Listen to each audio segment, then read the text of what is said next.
नमस्कार, तुम्ही ऐकत आहात प्रेम अनमोल असते वाणी. मी तुमची होस्ट वाणी. मागच्या भागात राशीलने खोडकरपणे मला आई होण्यासाठी मदत करण्याबद्दल म्हटले होते.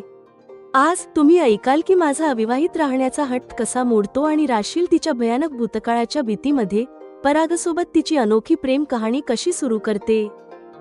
हट्ट की खोटे. परुष्णीला झोपवल्यानंतर राशील माझ्या जवळ आली आणि तिने गंभीरपणे विचारले की मी अजूनही माझ्या लग्न न करण्याच्या निर्णयावर ठाम आहे का. माझे उत्तर हट्टीपणाचे होते. ज्या गोष्टींशिवाय आयुष्य जगले आहे त्यांना आता आपली गरज बनवणे मला योग्य वाटत नाही. पण मनातल्या मनात मला वाटले की मी स्वतःशी खोटे बोलत आहे. कटुतेची विवशता. राशीलने बरोबर म्हटले की मला स्वप्नीलची उणीव भासेल, पण स्वप्नीलचे अमेरिकेत असणे आणि माझे भारतात असणे या कडू वास्तवतेने मला विचलित केले. कृतज्ञतेचे अश्रू. राशीलने माझी कमजोरी का मांडली यासाठी मी तिच्यावर रागावू शकत नव्हते. उलट मी तिची आणि स्वप्नीलची ऋणी होते. स्वतःच्या विषम परिस्थितीच्या जाणीवेने माझे डोळे भरून आले आणि राशीलने मला आधार दिला. सुयोग्य पुरुषाशी लग्न. माझे मौन ओळखून राशीलने मला समजावण्यासाठी तिची कथा सुरू केली. सुयोग्य पुरुषाशी लग्न करणे एखाद्या तरुणीसाठी कसे फायदेशीर आणि काय योग्य असते. इथून कथा भूतकाळात जाते. भीतीचे गंतव्य. अलका मॅमच्या सूचनेनुसार पराग आणि राशील भारत भ्रमंतीसाठी निघाले. पहिले गंतव्य होते अमृतसरचे सुवर्ण मंदिर, पण राशीलला लगेच जेडची आठवण झाली, ज्याने गुरुद्वारातच तिला अडकवले होते. तिला भीती वाटली की तिचा भूतकाळ पुन्हा तिचे आयुष्य उद्ध्वस्त तर करणार नाही ना. जालंधरचा धोका. परागने तिला पंजाबच्या मातीपासून दूर न पळण्याचा सल्ला दिला आणि जालंधरला जाण्याची योजना सांगितली, ते शहर जिथे राशीलचे घर होते. राशील तुरुंगात जाण्याच्या भीतीने थरथर कापायला लागली. परागचे वकील रूप. परागने वकिली थाटात समजावून सांगितले की जेड स्वतः एक गुन्हेगार आहे आणि तो पोलिसांकडे जाण्यास घाबरतो, कारण राशील त्याच्यावर अपहरण आणि लैंगिक शोषणाचे आरोप करू शकते. या तर्कामुळे राशीलला शांतता मिळाली. प्रेम आणि विश्वास. परागची दृढता पाहून राशीलच्या डोळ्यात अथांग प्रेम ओसंडून आले. तिला वाटले की पराग तिला प्रत्येक प्रकारे निश्चिंत ठेवण्याची खात्री देईल. बालपणाची ओढ. लांबच्या प्रवासात पराग राशीलला म्हणाला, तू लहानपणी जे काही करत असायचीस, माझ्यासोबतच्या दिवसात ते सर्व निसंकोचपणे कर. जेडची भीती. परागचा अढळ विश्वास आणि बालपण पुन्हा जगण्याची ओढ. राशील तिच्या असुरक्षिततेचा त्याग करून परागसोबत प्रेमाच्या वाटेवर पुढे जाऊ शकेल का. द्वंद्व. भीती आणि विश्वासाची अनोखी प्रेम कहाणी.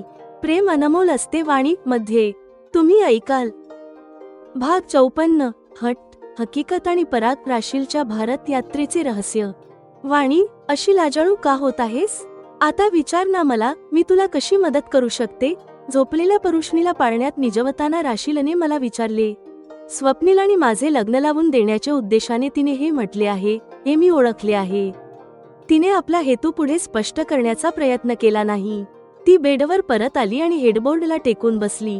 तिने मला जवळ ओढले आणि एखाद्या मैत्रिणीप्रमाणे माझ्या गळ्यात हात टाकून बसवून घेतले. वाणी, मला सांगशील का, स्वप्नीलसोबत इतके दिवस फिरल्यावर तू अजूनही तुझ्या लग्न न करण्याच्या निर्णयावर ठाम आहेस का. राशीलने गंभीरपणे विचारले. या जगात अनेक दृश्य आणि अदृश्य गोष्टी आपापल्या जागी आहेत. त्यापैकी कोणत्या गोष्टी आपल्या गरजेत सामील करायच्या हे आपल्यावर अवलंबून आहे. ज्या गोष्टींशिवाय माझे आयुष्य व्यतीत झाले आहे आणि ज्यात मी काहीच कमतरता अनुभवली नाही, त्यांना आता माझी गरज बनवणे मला योग्य वाटत नाही. मी प्रश्नाचे थेट उत्तर दिले नाही. हे म्हणताना मी स्वतःशीच खोटे बोलत आहे असे मला वाटत आहे. मला ठाऊक आहे, भारतातून येताना आणि आता परत जाताना माझ्यात काही बदल झाले आहेत. येणाऱ्या काळात मला स्वप्नीलची प्रचंड उणीव भासणार आहे. वाणी, मला वाटते की तुझ्या हट्टामुळे तू अजूनही तुझे सत्य स्वीकारत नाहीयेस. खरं तर परागसारखीच स्वप्नीलमध्येही एक विशिष्ट चमक आणि प्रतिभा आहे. तो हवा तर कोणत्याही मुलीला स्वतःकडे आकर्षित करू शकतो. मला खात्री आहे की इथून गेल्यावर तुला स्वप्नीलची आठवण खूप सतावेल, राशील आत्मविश्वासाने म्हणाली.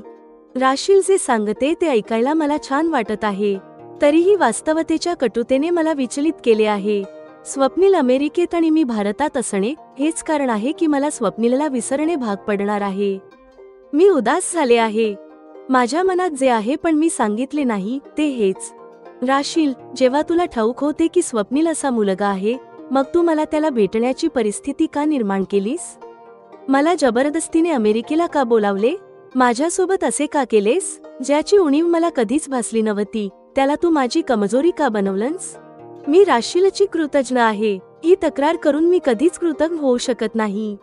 खरं तर स्वप्नीलशी ओळख करून देणे आणि स्वप्नीलने माझ्या व्यक्तिमत्व विकासात वेळ आणि पैसा खर्च करणे हे राशील आणि स्वप्नीलचे माझ्यावर उपकार आहेत. त्यातून ओरून होणे माझ्यासाठी अशक्य आहे. स्वतःच्या विषम स्थितीच्या बोधाने माझे डोळे भरून आले आहेत. राशील माझी सखी आणि हितैषी आहे. तिने माझे डोके आपल्या खांद्यावर घेतले, माझे डोके थोपटले. तिच्या नाईट सूटवर तिने माझे अश्रू पडू दिले.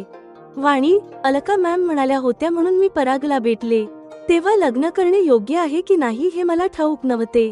पराग भारतात असताना एका महिन्यात माझा त्याच्यावर विश्वास बसला. लग्न न करण्यापेक्षा परागशी लग्न करणे हा माझा चांगला निर्णय होता. मी माझा अनुभव तुला सांगते, त्यावरून तुला कळेल की सुयोग्य पुरुषाशी लग्न करणे तरुणीसाठी का योग्य असते. राशील मधुर आवाजात म्हणाली. माझ्या मौनातून प्रकट होणारी आवड राशीलने ओळखली. त्यानंतर तिने जी कथा सांगायला सुरुवात केली ती माझ्या अर्धवट मिटलेल्या डोळ्यांसमोर एखाद्या चित्रपटासारखी सुरू झाली. भारतीय वंशाचा अमेरिकन नागरिक पराग आणि राशील अलका मॅमच्या सूचनेनुसार कार घेऊन भारत भ्रमंतीला निघाले आहेत. परागकडे आंतरराष्ट्रीय ड्रायव्हिंग परमिट आहे, त्यामुळे तो भारतातही कार चालवू शकतो. राशील, आपण सर्वात आधी अमृतसरच्या सुवर्ण मंदिरात दर्शन घ्यायला जात आहोत, असे परागने प्रवासाचे पहिले गंतव्य पंजाब असल्याचे सांगितले. राशीलचा जन्म पंजाबचाच आहे. घराबाहेर होऊन तिला 5 वर्षे झाली होती. तिला पंजाबच्या मातीची ओढ होतीच. तिचे डोळे आनंदाने चमकले. पण तेव्हाच तिला जेडची आठवण झाली, ज्याने गुरुद्वारातच तिला आपल्या जाळ्यात अडकवले होते. जेडच्या आठवणीने ती पूर्णपणे घाबरून गेली. शुभ कार्याला जाताना भूतकाळाची काळी सावली पडू नये म्हणून ती काळजीत पडली. तिला वाटले जर काही नको ते घडले तर आपले लग्न मोडू शकते. पराग, ज्या भूतकाळापासून वाचण्यासाठी मी पळत आले, तो पुन्हा माझे आयुष्य उद्ध्वस्त तर करणार नाही ना? मी अमेरिकेला जाण्याऐवजी तुरुंगात तर जाणार नाही ना? राशीलने तिची भीती परागसमोर मांडली. राशील, तुला वाटते का तो दुष्ट पुन्हा कधी गुरुद्वारात गेला असेल? तू त्याला जो धडा शिकवला आहेस त्यानंतर तो कोणत्याही पंजाबी मुलीच्या सावलीपासूनही लांब पळत असेल. आपण पंजाबच्या यात्रेत जालंधरलाही जाऊया, परागने त्याची योजना सांगितली. त्यामुळे राशीलची भीती कमी होण्याऐवजी वाढली. नको पराग, हे अजिबात योग्य होणार नाही. घरच्यांनी मला तिथे पाहिले तर काय गोंधळ होईल सांगता येत नाही. राशीलची वाणी शंकेने कापत होती. नाही, आपण तुझ्या घरी जाणार नाही. आता मी तुझ्या सोबत आहे. माझ्यावर विश्वास ठेव, मी तुझ्यावर कोणतेही संकट येऊ देणार नाही.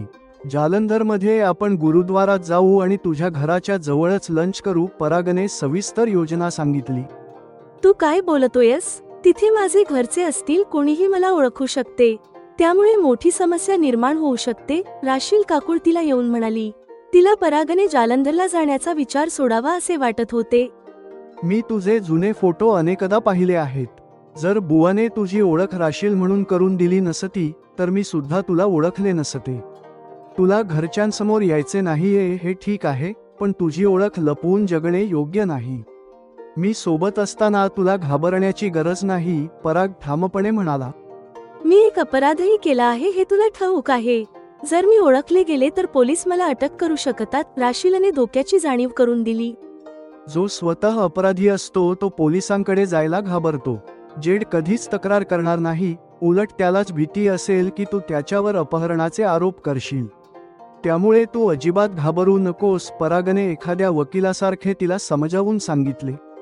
राशीलला यामुळे शांतता मिळाली. तिला खात्री पटली की पराग तिला आयुष्यात पूर्ण सुरक्षा देईल.